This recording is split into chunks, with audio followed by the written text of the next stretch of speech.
Welcome back to another episode of wondering how much longer I'm going to be on this ship.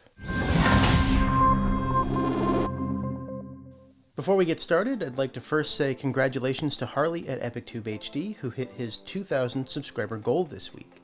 If you haven't watched Harley's channel, please do.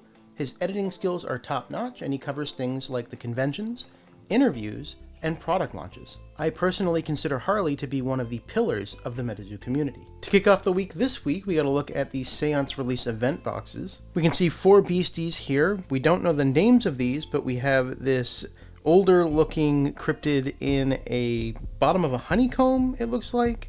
The top of that actually has similar markings to Sinkhole Sam. We have this dark looking humanoid in a trench coat surrounded by candles. It looks like there's going to be a cowboy cryptid of some sort. This one is also humanoid and can be seen scratching down the window there. And finally, we have this rainbow witch, which on one side she's doing rainbow magic and the other side looks a bit darker. We also got a look at this shattered seal or Ouija wheel here. Alongside this announcement was a message from Andy saying the veil isn't the only thing that recently shattered. Steel yourselves against the dark times ahead, friends. Now, if you look at this image, you can see the numbers 0 through 9, and along the outside of those numbers, you can see the bottom of what looks like letters. And if you remember, Seance was originally supposed to be called Ouija, but they couldn't use the name because of copyright with Hasbro. Mike had said in an interview that they wanted to use the traditional Ouija board design but couldn't, so they had to find other means to use similar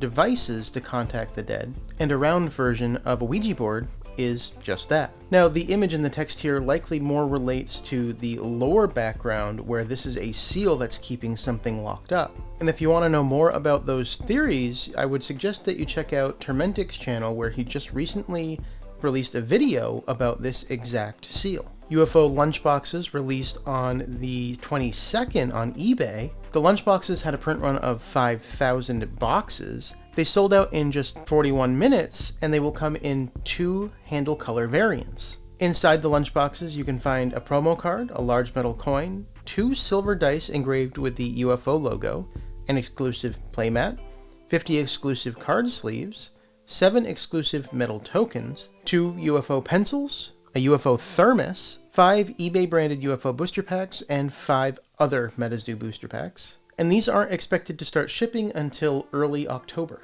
Coming up on the 31st of August, we have our next release, which is going to be the Flork shirts. We saw teases of these shirts last week with the Snipe, Momo, Loveland Frogman. And if you were at Collecticon Long Beach, you might have seen staff members such as Andy wearing some of the Flork shirts. So if you're looking forward to getting some Flork shirts and promos, look no further than Wednesday. If you're in the MetaZoo Discord and you're a content creator, there is a new content creator role that you can choose for yourself to let people know that you are a content creator. Honestly, I love the color of this one. It's a nice dark bluish teal. We had 2 secret rares pulled this week. The first one was actually at Long Beach Collecticon, and the story here is actually quite interesting. If you remember from Long Beach, they had the Seance spin wheel, and you had to use a coin to spin the wheel. There was an individual that needed a coin, so they bought a blister pack at Long Beach, opened it, and found a gargantuan gliders. The second secret rare that was uncovered this week was actually from the Pin Club boxes. A community member in the Discord, RatQueen35031, has pulled the first meteorite pin. And if you remember from earlier coverage of the meteorite pins, the promos for these are serialized.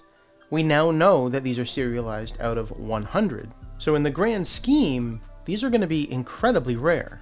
I'm still waiting on my Pin Club boxes to ship. I have 4 NFT boxes coming and 1 regular box, none of which have shipped yet.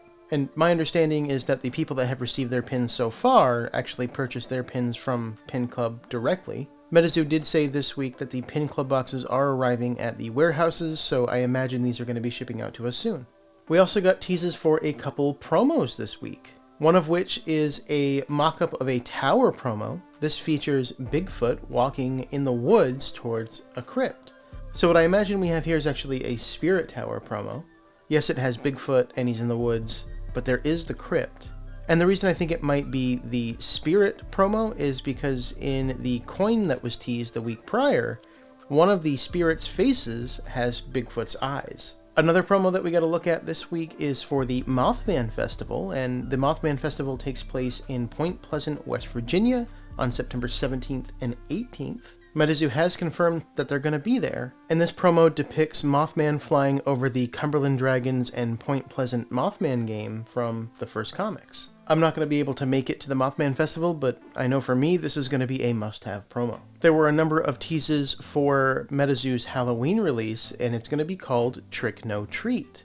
The first tease was a sketch of the logo seen here, and this was followed up with a tentative booster pack art. That booster pack art features Loveland Frogman dressed in a Bunnyman suit, Bunnyman dressed up as Walking Sam, and Pisabird dressed up as a Kinderhook Blob. These promos will accompany masks that MetaZoo is going to be putting out, two of which we know of so far. We were teased with the Mothman mask last week, and the Loveland Frogman mask was teased at the MetaZoo Hour last week, and is actually the Loveland Frogman that we see on the booster pack art. Mike also confirmed in the MetaZoo Hour that these will come with MetaZoo goodies to give out for Halloween.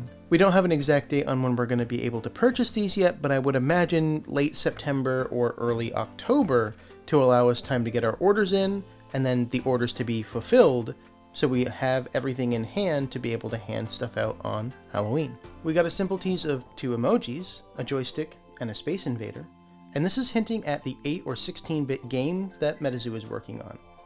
The only thing that we really know about the game so far is that it's going to start out with the storyline of the Cryptid Nation book, and then once you're finished with the storyline, become an open-world MMORPG type game. The art style is very similar to the Genesis NFTs that we know, and I'm not sure how much I can actually talk about the Genesis NFTs at the moment, but it is in the public domain, so I will say this: if you go to OpenSeas in the same collection as the PFPs, you can see what the new versions of the Genesis NFTs look like. We got to look at the finalized first, second, and third place medals this week, and we also got a document outlining the eligibility rules to get these promos. We covered these promos slightly before, and these are going to be incredibly powerful to have if you can get them. To varying degrees depending on the promo, you can fatigue the artifact, and all beasties under your control gain a number of life points and damage until the end of turn, and all the effects on them are removed. So in terms of gameplay, these are incredibly powerful cards. But the question is,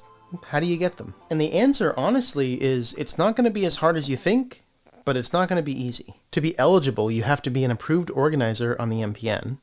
You need to be in good standing with MetaZoo Games. You need to adhere to all guidelines in the official tournament policies. You have to announce and advertise the event on various social media platforms.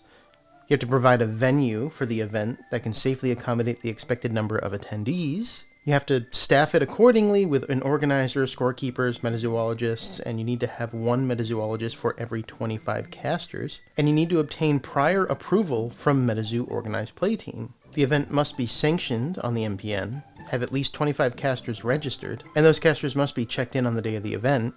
You have to have one metazoologist for every 25 participants, and you have to have a minimum of 6 rounds, no matter what format you choose to do. After the event, you also need to submit a judge report, and then showcase the winners with their medals on social media. There's a link to the document in the description below if you want to take a closer look at that, but really these are going to be a lot easier to obtain than I had originally anticipated. Medals like this, up until now, were only given out at MetaZoo run events. This allows an LGS to run a large event and be able to give out first, second, and third place medals to their local patrons. Bailey and his LPA team are working on a monumental feat.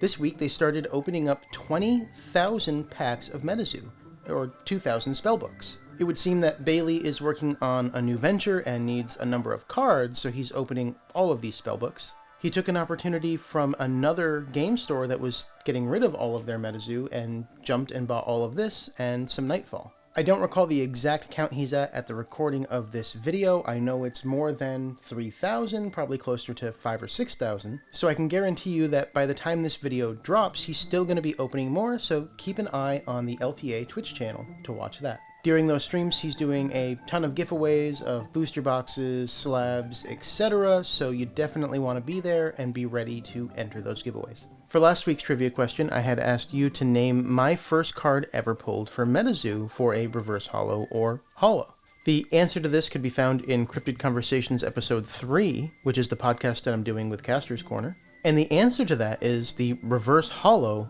Oklahoma octopus. If you just said Oklahoma octopus, I was happy to take that as an answer as well. Everybody who got that right is on the spin wheel here, and we're going to roll this to see who gets this week's $15 gift card to Immortal Workshop. And the winner is Andrew Boersma. Congratulations on winning this week's $15 gift card to Immortal Workshop. And for this week's trivia, I want you to name a card that was done by Chaos Crystal Enthusiast. So put your answer in the comments below, and everybody that gets that correct will be in next week's running for a $15 gift card to Immortal Workshop. For this week's top story, we're actually going to talk about an event that's a little over a month away.